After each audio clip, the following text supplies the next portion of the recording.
Hello, hi guys. Oh my god, welcome back to my channel. It's been a minute, but I'm back. So if you're new to my channel, please welcome. This is so weird because I haven't done it in like the longest time, so I don't remember how we do the things here on the streets, but hey, we're just gonna swing it. So if you're new, thank you for clicking on this video and thank you for visiting my channel. Please consider subscribing, liking, commenting. I'd like to know what you think about exactly this topic and other more if you continue to watch my videos. So today I just wanted to talk to you guys about something that is very close to my heart, and I'm sorry if I look weird or uncomfortable. I probably am, I'm not sure, but whatever it is, I'd like to just share with you guys about my miscarriage. I'm so bummed because I'm having to share this news before I got the opportunity to share that I was even pregnant, expecting a second baby.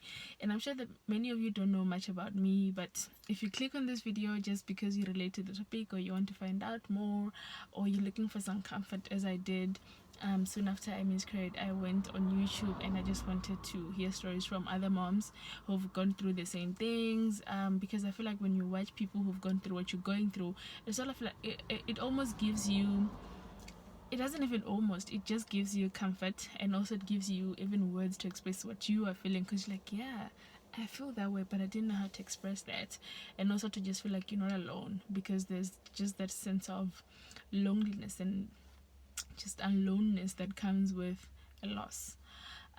So I hope, for the sake of God and for all of us, I hope that I can be able to just explain or share what happened in a way that it's not gonna be too long, and I hope I'm not gonna be all over the place because I didn't like plan this out as I wish I could have. But I don't do such things, I don't do such plannings, but I'm just hoping that we can talk, and that I can share my heart with you guys, and that other moms that have gone through the same things, I need you guys on the comment sections. I need you guys to share with me your story.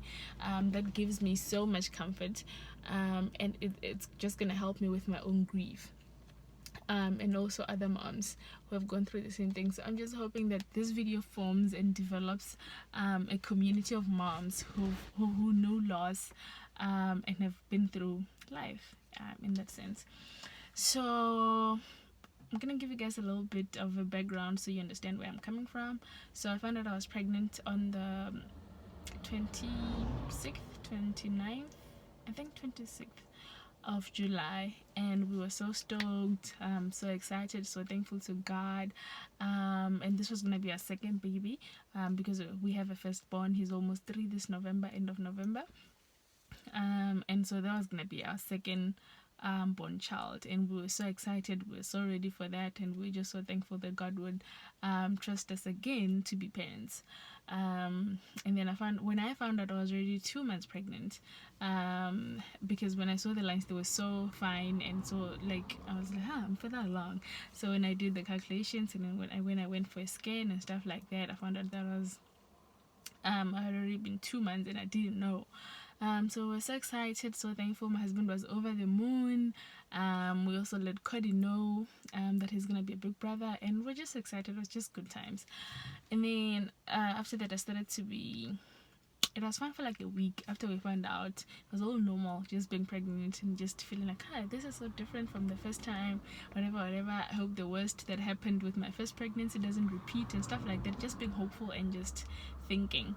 And then I started to have like this very normal, but they were being very consistent pains on my waistline. Sometimes I'd have problems seating, and if I sat for too long, it will be just uncomfortable. So I didn't think it was anything serious. So that went on. So that was the first sign that should have been a sign, but it wasn't, because I didn't know. And then when was it? Sometime in August. I think it was end of August. It was just normal afternoon. I had been feeling the pains for like 3 days in a row, because usually they'd come like maybe once a week and stuff, but that day, for that week, they were coming like consistently for like 3 days. And then on the fourth day, I was just laying down in the afternoon because I couldn't sit much. And then I got up to go to the bathroom.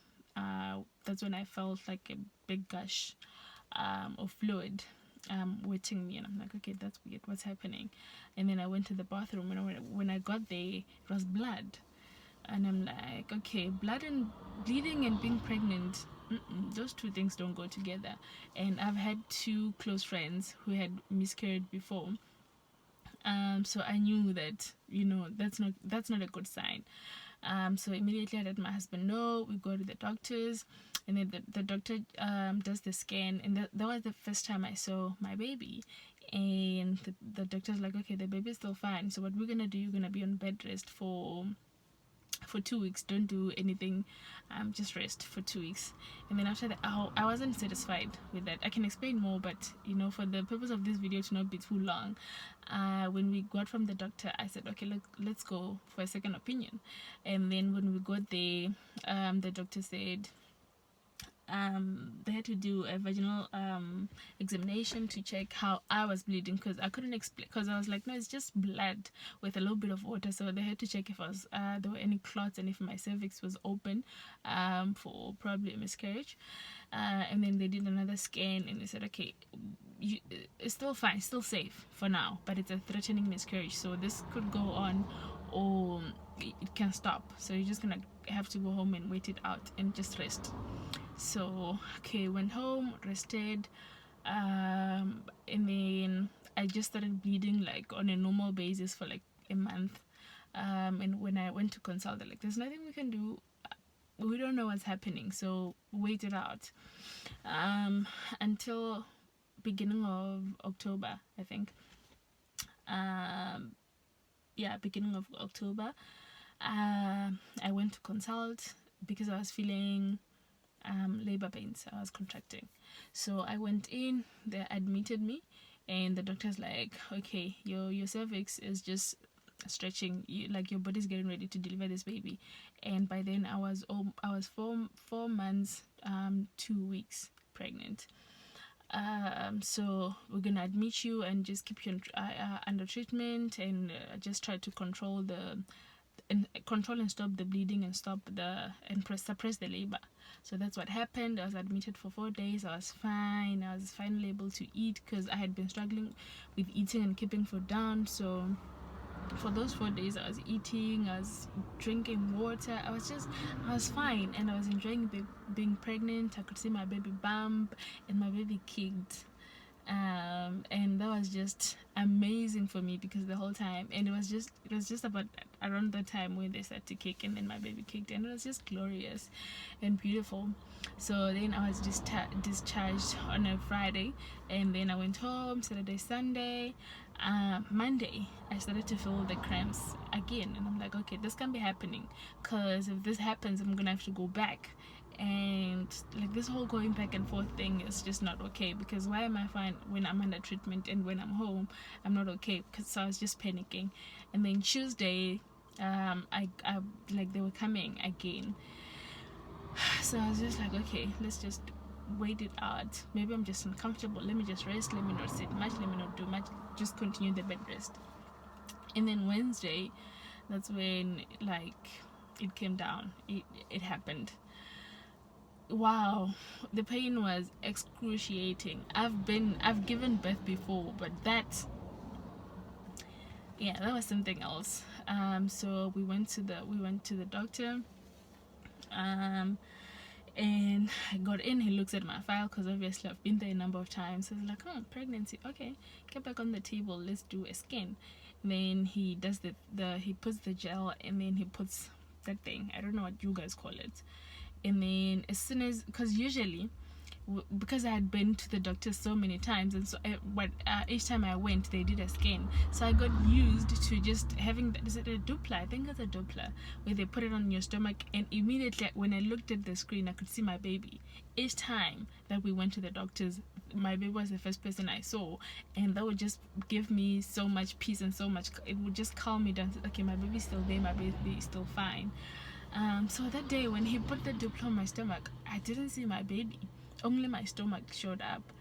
I don't know how, and I'm like, okay, this is bad. This is really bad. This is not what I was hoping for.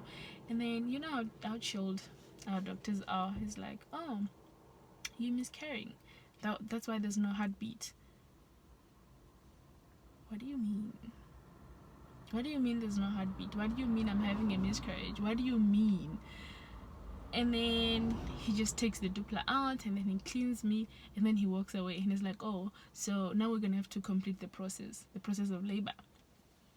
He just says the process. And then I lay there, and the whole time I'm thinking, okay, I don't know what to do with the information that he just gave me, and I'm trying not to cry in front of him, but I feel like my heart is just shattered, and I can't process this fast enough. But I understand that my baby is gone. But what does it mean my baby is gone? What does it mean that I'm having a miscarriage? What does it mean that there's no heartbeat? So I got off the table, and then I'm like, okay, so what are my options? And then he tells me we're gonna have to complete the process of labor. Okay, fine. I go out, I explain to my husband, who was still sorting out the finances. And then as soon as I walk out, I see my husband. He's waiting for me in the lobby, in the waiting area. And then I see him, and I can't hold the tears in anymore, because I'm like, it's done. It's done. We've lost the battle. Our baby's gone. And my husband tries to comfort me, and then I get admitted, and then I give birth. I'm trying to run through these. I would love to give an in-depth explanation, but then yeah, I was able to give birth, because unfortunately I had been in labor for probably the longest time, and I didn't know. So by the time they admitted me to complete the process, I was probably in labor for 30 minutes or so, and I gave birth, and I had the pleasure of meeting our son. That's when we found out he was a boy. And for me, seeing him actually brought so much peace to my heart, because I felt honored that I got to meet him. If anything, I could have miscarried 2 months and stuff like that. So I was thankful that he was in my body for almost 5 months, because I was 17 weeks pregnant by the time he passed, and 17 weeks is just a week of 5 months. So it's been, and this happened on the 14th of October 2020. So as I'm taking this video, it's been 3.5 weeks or so. I don't know, you do the math. Today is the 2nd of November. So it's so weird, because I'm not crying now, but the process of grieving has been weird for me, has been very new, because I feel like my emotions are like this on a daily basis. Sometimes I'm on a high, sometimes I'm on a low, and sometimes it's a high, sometimes it's a low, sometimes I'm just here. And I need a community of moms who've gone through this to say it's okay to feel that way. And this is how I dealt with how I was feeling. I just need that permission from you guys who understand my pain, because I'm in a weird space. I'm in a very weird space. I do talk to my husband about it. I do talk to my friends, my close community about it. But sometimes you just wish people, you just want to have that conversation with the person who knows how it feels, and then not imagining your pain, which is the reason I'm sharing my story. Because before this happened to me, I was aware people miscarry, but I wasn't as aware. So I'm just sharing my story, that when someone else goes through this, they can just watch my video and relate. And I'm always gonna be open to have that conversation with someone who's just struggling and just mourning and grieving the loss of their child. However, even if it was an early miscarriage or late term, or however it happened to you, I would love to have that conversation and just be of a comfort to you. So I've been thankful to God for the way He has provided comfort for me and my husband during this time, but also for friends and family who have been here and just helped in ways that they could.